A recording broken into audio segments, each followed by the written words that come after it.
Hello, welcome Khan ला studies. इसके पहले video में हमने देखा और सुना regarding the relation between union states, the relation on the basis of the territory क्षेत्र के आधार पर क्या इनके रिलेशन है आपस में, और इसके बाद अब हम देखेंगे the legislative relation in respect of the subject matter. The subject matter विषय वस्तु के आधार पर कौन कौन से अधिकार केंद्र को और राज्य को दिए गए हैं। इस संबंध में पिछली वीडियो में ये बताया गया था कि फेडरल कॉन्स्टिट्यूशन की ये विशेषता है कि ये राज्य और केंद्र सरकारों के बीच में शक्तियों का बंटवारा करता है। एक मेन फीचर है distribution of powers between the state and centre. तो डिस्ट्रीब्यूशन ऑफ पावर्स जो दिए गए हैं, तो हमने अभी देखा कि इनके जो लेजिस्लेटिव पावर्स है वो किस तरह से डिस्ट्रीब्यूट किए गए हैं on the basis of the territory. यानी वो कानून पार्लियामेंट किस एरिया के लिए कानून बना सकती है, जैसे हमने पढ़ा या देखा सुना आपने वीडियो में कि parliament can make laws for whole of the country और any part of the country, और the law made by the parliament cannot be invalidated on the basis of the it operates on extraterritorial jurisdiction। दूसरा point जो हमने देखा था कि state can make laws for the whole of the state और the any part of the state, और state का law अगर एक्स्ट्रा टेरिटोरियल ऑपरेट करता है तो it will be a invalid law. Now subject matter पर आते हैं। सब्जेक्ट मैटर के बारे में ब्रीफ में आप जान ले कि सब्जेक्ट मैटर के बारे में आर्टिकल 246 क्या प्रोवाइड करता है। आर्टिकल 246 प्रोवाइड्स 246(1) में यह कहा गया है कि यूनियन लिस्ट जो संघ सूची दी गई है संविधान की 7th शेड्यूल में, उसमें जो विषय दिए गए हैं उन पर कानून बनाने का अधिकार केंद्र का है। 246(2) कहता है कि 7वीं अनुसूची में जो कॉन्करेंट लिस्ट दी गई है, समवर्ती सूची दी गई है, उसमें जो विषय दिए गए हैं उस पर केंद्र और राज्य दोनों कानून बना सकते हैं, लेकिन टकराव की स्थिति में केंद्र के द्वारा बनाया गया कानून ही प्रिवेल करेगा। डिटेल्स हम आगे डिस्कस करेंगे। आर्टिकल 246(3) में देखा हमने कि स्टेट को, राज्य को स्टेट लिस्ट में जो विषय दिए गए हैं उस पर कानून बनाने का अधिकार है। तो ये 3 सूचियां हैं 7वीं अनुसूची में 7th शेड्यूल में, और तीनों पर अलग अलग क्षेत्राधिकार दिए गए हैं। लेकिन इसमें है क्या, प्रीडोमिनेंस ऑफ पार्लियामेंट है। जगह जगह पार्लियामेंट को डोमिनेंस दिया गया है। अभी ऐसे आगे देखेंगे आप। एक 246 कैपिटल ए, जैसे आप यहाँ देख रहे हैं कि 246 कैपिटल ए, ये it is brought by 101st amendment 216, 101वां संशोधन अधिनियम 2016 के द्वारा आर्टिकल 246A इंसर्ट किया गया है संविधान में। इसमें क्या कहा गया है, parliament and states have power to make laws with respect of the GST imposed by the union और states. Goods and service tax के बारे में जो अमेंडमेंट संविधान में किए गए, उस बारे में आर्टिकल 246A ऐड कर दिया गया, और यह कहा गया कि GST के बारे में पार्लियामेंट को और संबंधित राज्य को कानून बनाने का अधिकार होगा। यानी एक नया विषय आ गया जीएसटी, जो पहले नहीं था, इसलिए संशोधन के द्वारा 246A ऐड करना पड़ा। तो ये आपने देखा, ये 3 अनुसूचियां हैं और इन्हीं तीन अनुसूचियों पर ये कानून बनाने का अधिकार सबको दिया गया है। अब एक अनुसूची ऐसी है जो कहीं लिखी नहीं गई है, जिसे हम कहते हैं रेजिडोरी, अवशिष्ट शक्तियाँ इन दी कंटिजेंसी, यानी प्रोग्रेसिव स्टेट है। इसमें बहुत से नए नए विषय आ सकते हैं, तो इन नए विषयों पर कानून कौन बनाएगा? अमेरिकन यूएसए, ऑस्ट्रेलिया, स्विट्ज़रलैंड में जो फेडरल कॉन्स्टिट्यूशन है उसमें ये प्रोवाइड किया गया है कि ये अवशिष्ट जो शक्तियां हैं, यानी ये जो अन्य ऐसे सब्जेक्ट्स हैं जो कि इन लिस्ट में नहीं दिए गए हैं, उस पर कानून बनाने का अधिकार राज्यों को है। लेकिन भारत के संविधान निर्माताओं ने इस फेडरल स्ट्रक्चर से डेविएट किया और हट करके ये अवशिष्ट शक्तियां केंद्र को दिया।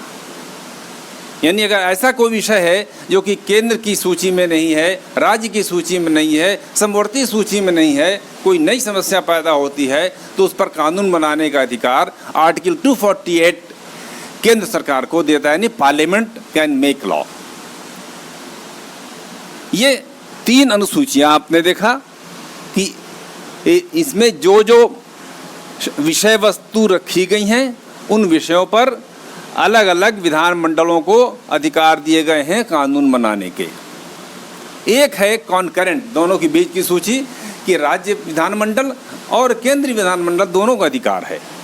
अब यहाँ पर यह होता है कि इन सूचियों के बारे में कुछ प्रिंसिपल बनाए गए हैं, इसे हम कहते हैं इंटरप्रिटेशन ऑफ द लिस्ट। इन सूचियों का इंटरप्रिटेशन कैसे किया जाएगा? अगर इन सूचियों में, केंद्र की सूची में, राज्य की सूची में टकराव हो जाए, अभी ऐसे देखते हैं कि इसको कैसे सुलझाया जाएगा, इंटरप्रेट कैसे किया जाएगा।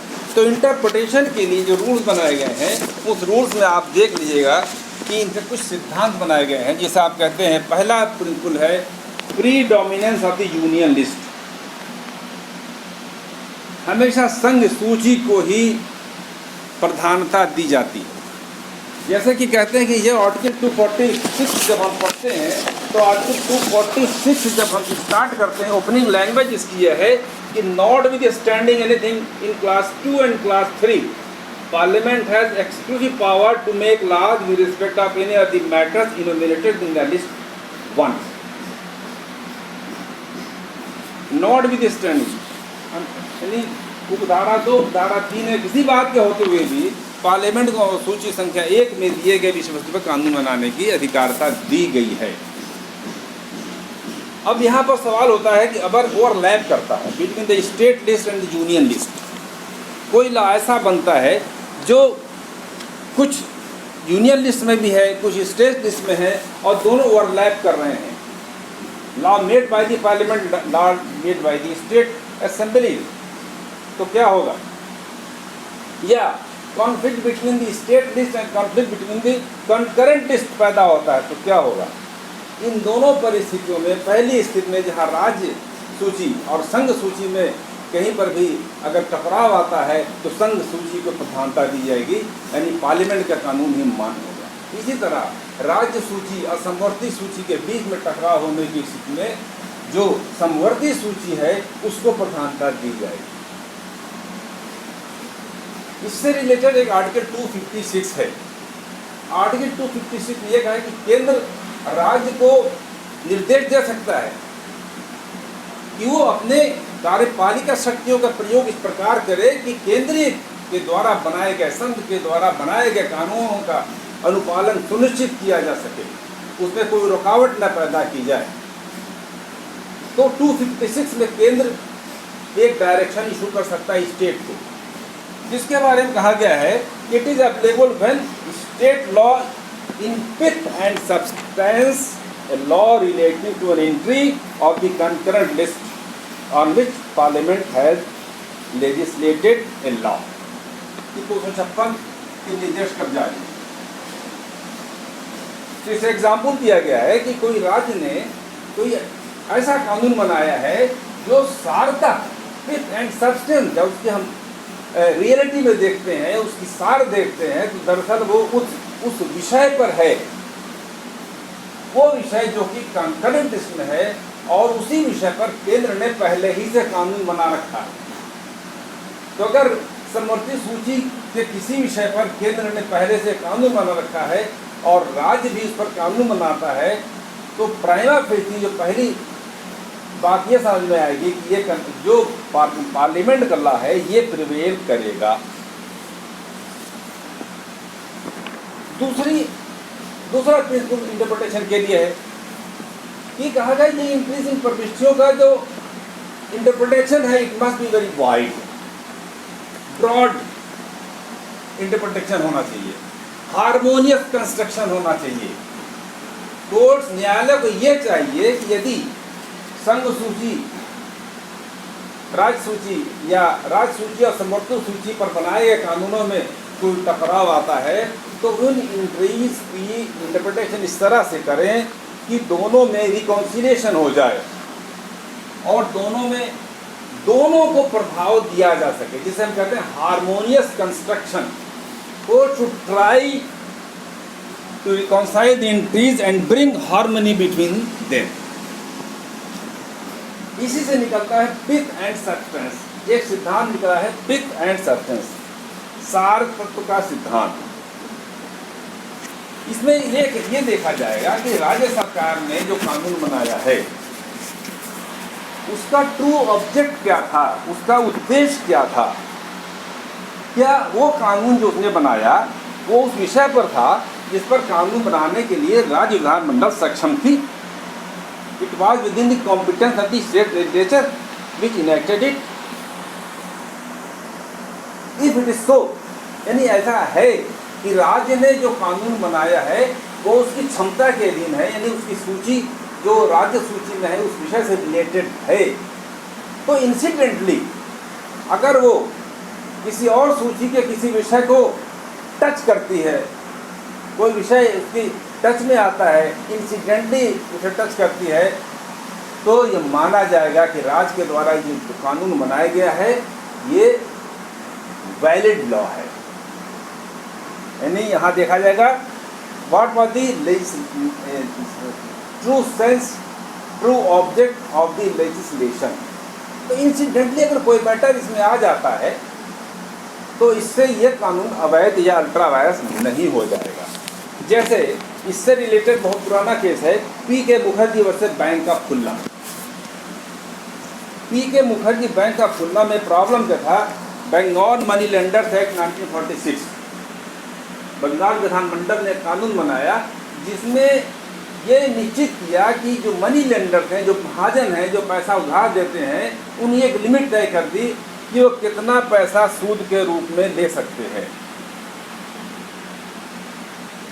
मनी लेंडिंग के बारे में ये लॉ था। इसको चैलेंज क्या कर दिया गया, it is related to the promissory note. ये तो प्रोमिसरी नोट है जो उस समय के सेंटर की सूची में था, केंद्र की सूची पर कानून बनाया गया, इसलिए अल्ट्रा वायरस है।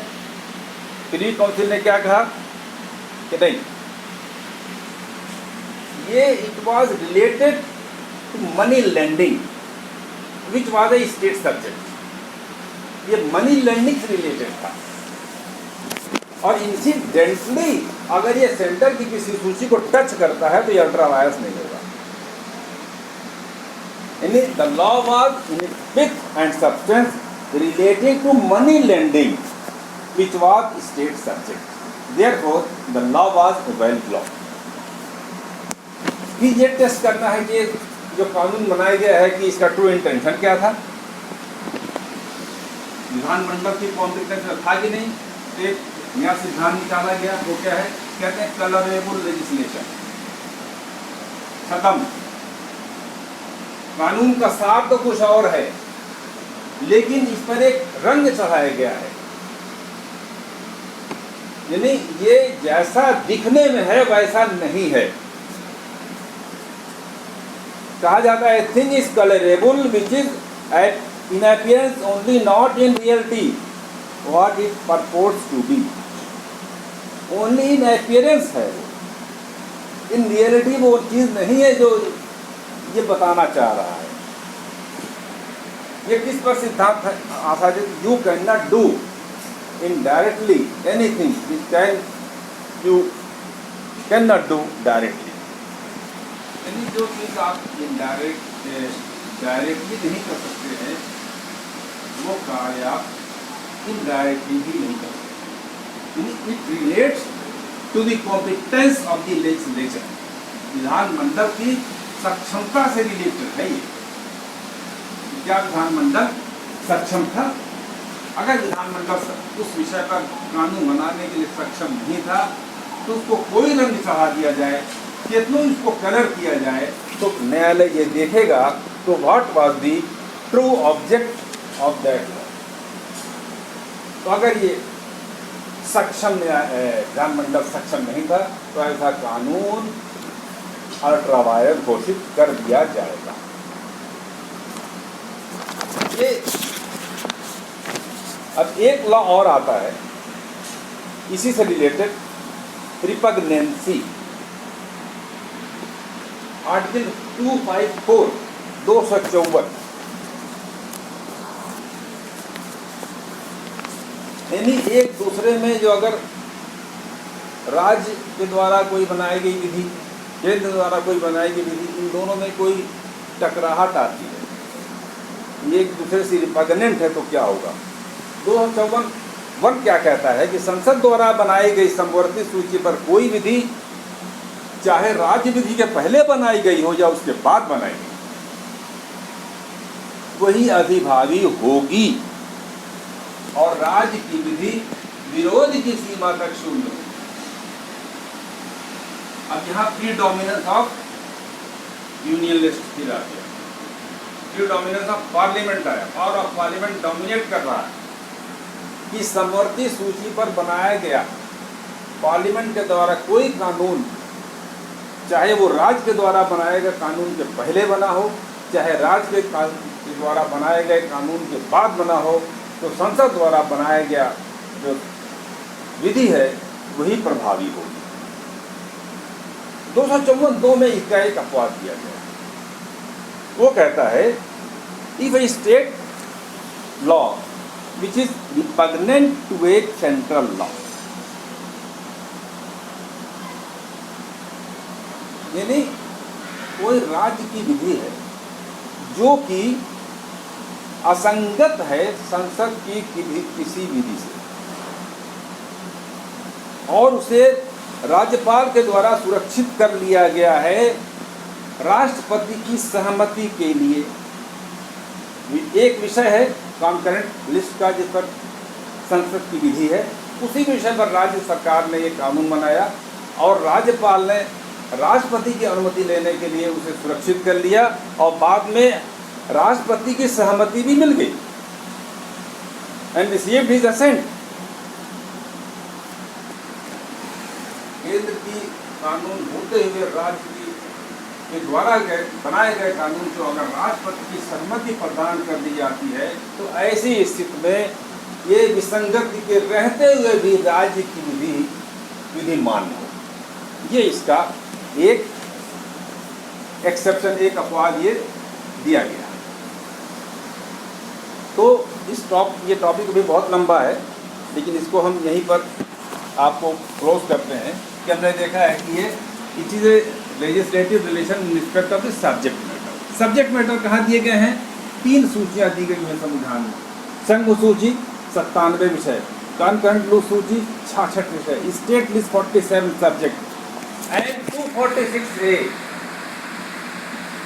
गुड्स एंड सर्विस टैक्स एक नया सब्जेक्ट। इस पर कहा गया है कि ये राज्य को और संसद को अपने क्षेत्र में कानून बनाने का अधिकार होगा जीएसटी पर। ये इतना हो गया।